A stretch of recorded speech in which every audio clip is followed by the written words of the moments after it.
biraz yakınlaşalım. Büyüklüğünü gene deyirəm. Semişke yok. Çəkmə. Günah günündə Allahın büyüklüğünü Bıçak getirdiler mi? Hamımız düğün evdayıq.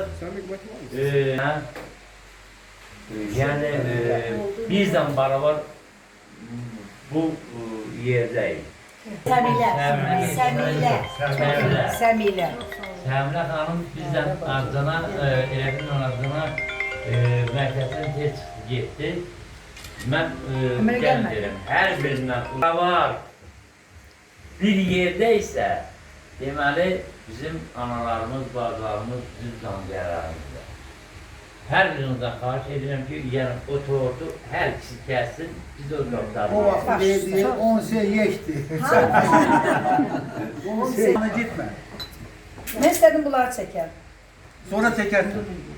Hangi şu? Top kesildi kurtardı bir el falan.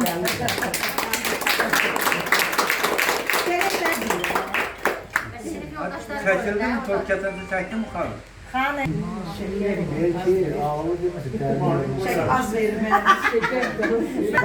Yok hep güzel. Ağlı demesin. Balaca görebilirler. Yəni deyirəm, az da olsaq, yəni bugün də bir yerdəyik, ürəyimiz bir. Sağ ol, sağ ol, sağ ol. Şükür Allah'a ki aramızda.